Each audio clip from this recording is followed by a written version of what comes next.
Le 21 novembre 1936 paraissait dans le toujours excellent Je suis partout la critique de François Vineuil consacrée au film La Porte du Large. Quelques jours auparavant, le 13 novembre 1936, il en avait déjà fait un écho dans l'Action française. Texte intégral. Tous les grands pays possèdent un cinéma militaire où ils s'efforcent d'honorer leurs soldats et leurs marins, d'offrir avec le moins d'emphase possible, on ne parle pas de l'URSS, leur exemple aux foules qui ont, un peu partout, le plus grand besoin de tonique. L'Amérique, dont on vient cependant de découvrir chez nous qu'elle serait notre dernière grande sœur en démocratie, est passée maître dans cette robuste propagande. Un nombre incalculable de ses comédiens a porté l'uniforme de sa flotte dans des films souvent naïfs, mais virils et sains. En France, nous avons aussi, depuis quelque temps, nos films de marine. Le spécialiste en est monsieur Marcel L'Herbier, que rien, comme de juste, ne désignait pour ses fonctions. Et surtout pas l'esthétisme insexué de ces chefs-d'œuvre de naguère, l'Inhumaine par exemple. Les débuts de Marcel L'Herbier dans l'héroïsme eurent lieu l'année dernière avec Veille d'armes. L'essentiel du film consistait à nous montrer comment une jeune personne en robe de bal peut parvenir, à force de gaudicherie, à se faire enfermer dans la cabine d'un cuirassé, ce qui est évidemment laborieux. Comme par hasard, aussitôt la belle sous-clé, la guerre était déclarée, et le cuirassé levait l'ancre, livrait un combat malheureux dont la passagère, malgré elle, devenait le plus précieux témoin. Toutes ces opérations de navigation et d'artillerie n'avaient d'ailleurs pour but que d'amener la grande affaire, c'est-à-dire que le mari de la dame, on a oublié de le dire mais cela va de soi, qu'il était le commandant du cuirassé, s'estimait cocu. Cette pensée l'empêchait de se défendre devant le conseil de guerre où il avait à répondre de la perte de son bateau. On n'avait pas déplacé moins d'une escadre pour cette page d'histoire navale. Le ministère, tout le grand état-major, avait été convié au gala de la première. Monsieur Marcel L'Herbier récidive cette année dans La Porte du Large avec la même vedette, Monsieur Victor Franssen, ce qui rend son cas tout à fait pendable. Une seule expérience avec Monsieur Franssen aurait dû suffire. La Porte du Large débute par une sorte de petit documentaire sur l'école navale de Brest, animé par un acteur leste et d'une vraie jeunesse, M. Roland Toutain, et qui représente en somme ce qu'il fallait faire d'un bout à l'autre du film. Mais 10 minutes plus tard, M. Franssen a fait son entrée, nous plongeant aussitôt dans une histoire de cocu. Et de quel ton! Un aspirant aime la même femme que M. Franssen, qui est commandant de l'école. Pis encore, cet aspirant est le fils de M. Franssen. L'un et l'autre, ainsi que la dame, sont dotés de caractères de parfaits crétins, indispensables pour permettre de prolonger durant 6 quarts d'heure un débat que le bon sens le plus élémentaire devait trancher en 5 minutes. Car l'aspirant n'est qu'un stupide étourneau, pour qui la future commandante n'a pas la moindre faiblesse. Il suffisait à cette personne de révéler en 3 phrases son identité et ses projets au jeune étourneau pour que le scénario fût épuisé et qu'il fallût en choisir un autre, ce qui eût été la sagesse même.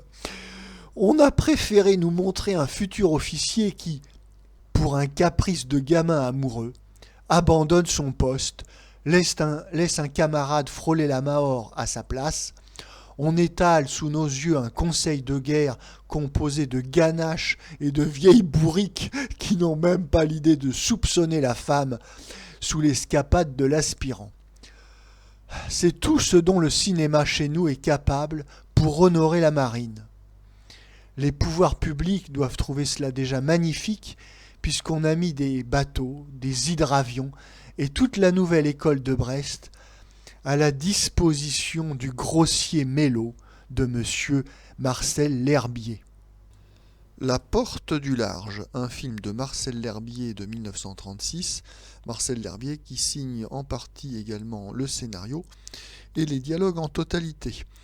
Avec dans les rôles principaux Marcel Chantal, Victor Franssen, Jean-Pierre Salomon, Roland Toutain, Jacques Baumer et dans un tout petit rôle Noël Roquevert. Le sujet, un commandant, donc ça évidemment c'est Victor Franssen, professeur à l'école navale de Brest et fiancé à une américaine, Marcel Chantal. Et son fils, élève à la même école, donc ça c'est Jean-Pierre Salomon, tombe amoureux de la jeune femme sans connaître les liens qui l'attachent à son père.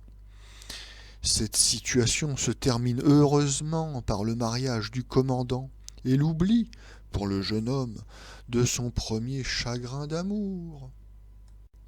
François Vineuil n'aimait pas tellement les films de Marcel L'Herbier, il avait vraiment de très bonnes raisons à cela. Marcel L'Herbier est un réalisateur vraiment très académique, c'est le moins qu'on puisse dire. Il n'est pas du tout cinématographique dans ses réalisations. Il n'y a aucune narration visuelle en fait, hein. C'est une pièce de théâtre avec des longs monologues. Les acteurs ne s'interrompent pas, hein. Chacun parle à son tour. Voilà. Donc, oh là là, c'est long, c'est long, c'est long. D'autant plus qu'il a écrit en partie donc, le scénario, comme je le disais, l'intégralité des dialogues.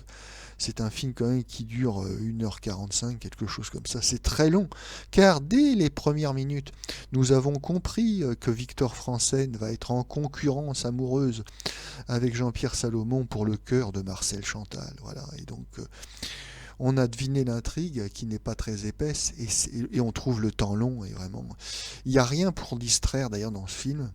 Bien que ça soit un film à vocation patriotique et donc on pourrait avoir quelques scènes d'extérieur quand même, quelques scènes navales, elles sont très rares et puis filmées d'une manière très statique. Donc franchement, oui, c'est difficile, c'est difficile. Lorsque le film est ennuyeux, on se raccroche à l'interprétation des acteurs. Nous avons ici Victor Franssen, qu'on retrouve d'ailleurs très souvent dans les films de Marcel L'Herbier. Il faut dire qu'il a un style raide et académique qui convient tout à fait au film de Marcel L'Herbier. Et puis par ailleurs, il porte très bien l'uniforme, il a une certaine prestance, et il porte notamment très bien l'uniforme d'officier de la marine. On l'a déjà vu l'année précédente en 1935 dans un film toujours de Marcel L'Herbier qui s'appelait Veille d'armes, où il avait un rôle tout à fait équivalent. Et d'ailleurs notons au passage quand même que Marcel L'Herbier c'est pas foulé, enfin il y a quelque chose qui ne va pas dans ce film parce qu'il y a des copier-coller de scènes entières de Veille d'âme 35 qu'on retrouve dans La Porte du Large 36. Il y a le procès, puis il y a des morceaux entiers de l'intrigue qu'on retrouve d'un film à l'autre. Il y a vraiment une impression de déjà-vu. Alors d'ailleurs c'est peut-être assumé de la part du réalisateur qui souhaite faire une sorte de remake. Pour surfer peut-être sur le succès du premier, je ne sais pas, mais enfin en tout cas le spectateur qui a vu les deux ne peut pas s'y tromper, il y a vraiment une redite. Alors toujours avec Victor Franssen dans ce film, notons que apparemment le tournage ne s'est pas très bien passé car on lui aurait volé la vedette. C'est vrai que Jean-Pierre Aumont tire un peu la lumière à lui et il y aurait eu donc quelques petites susceptibilité, dirons-nous, susceptibilité d'acteurs, voilà. Et bon, enfin, de toute façon, le film est fait, il est fait. Dans la distribution, on retrouve également Marcel Chantal. C'est une fille de riches banquiers parisiens. C'est une figure du tout Paris. Oh, elle fait certainement du cinéma parce que bon, les parties de bridge, c'est pas son truc, elle doit s'ennuyer. Donc là, pour ne pas faire un peu de cinéma, elle est distribuée souvent dans des rôles de grande bourgeoise ou d'aristocrate, comme ça, toujours un petit peu hautaine, froide et mystérieuse. Donc elle a un jeu assez raide et donc elle fait parfaitement le couple avec Victor Franssen. Donc c'est les raides comme un balai l'un comme l'autre.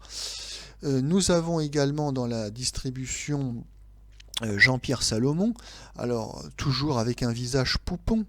C'est un petit gamin, là encore une fois, ça va pas parce que il interprète quand même, alors non pas un loup de mer puisque c'est un élève officier, mais l'élève officier a fait un apprentissage, il a le teint bruni par le soleil, le sel l'a rongé un peu sa peau, lui a donné de l'épaisseur, il a de la cale aux mains normalement, et puis il interprète le rôle d'un officier de marine qui séduit la fiancée de son père. Donc ça laisse entendre qu'il s'agit d'un personnage un petit peu qui a de l'autorité, de l'initiative, qui a de l'épaisseur, qui a une certaine voilà, c'est quand même pas n'importe qui. Et en réalité, lorsqu'on se voit ce pauvre petit jeune homme au visage donc encore une fois poupon, c'est absolument pas crédible. C'est une petite gravure de mode des salons parisiens. Ça correspond absolument pas à un officier de marine entreprenant sur le plan amoureux. Alors nous avons heureusement, enfin dans la distribution, mais c'est un petit second rôle malheureusement, nous avons Roland Toutain, toujours aussi sympathique, et lui qui joue justement très cinématographique. Il fait des petites cascades, il fait des cabrioles, on l'avait beaucoup apprécié dans Rouletabille. Alors lui, il n'a pas besoin d'être doublé pour les scènes d'action, il est parfait, puis il a beaucoup d'humour, ça passe, c'est vraiment un personnage très spontané et très sympathique. Ce film aussi a un autre inconvénient, et là, Marcel Larbier n'y est pour rien, c'est une conséquence indirecte. Ce film patriotique, tourné donc avec l'aval du ministère de la Guerre et de la Marine, il laisse bien sûr un certain malaise aux spectateurs, parce que le comportement de la marine de guerre française durant la Seconde Guerre mondiale est tout sauf honorable. Ça commence par une incompétence criminelle, lorsque la flotte mouillait dans la rade de Mers el Kébir, donc en Algérie, elle se fait surprendre d'une manière, enfin, ça laisse sans mots, hein, on est muet. Elle se laisse surprendre par les Anglais qui viennent couler la flotte et puis tuer des milliers de marins. Donc une absence de vigilance élémentaire. Enfin, c'est le b.a.-ba de tout marin, hein. La veille à l'horizon pour quand on est au mouillage et quand on est dans une marine de guerre, enfin bon bref, Mers el Kébir. Ensuite, il y a les sincérités successives de l'amiral Darlan qui, à peine 15 jours après avoir été à Berlin se rendre pour prêter allégeance à Hitler, passe à l'ennemi, enfin passe aux anglo-américains. Alors, il n'y a pas de machiavélisme de la part de Darlan, hein. Il y a pas ce n'est pas un opportuniste, c'est simplement un lâche, voilà, qui vire Kazakh. Et puis pour finir, en 1942, bien sûr, il y a le sabordage de la flotte à Toulon, qui clôt vraiment d'une manière aussi pitoyable et criminelle l'histoire de la marine française durant la Seconde Guerre mondiale.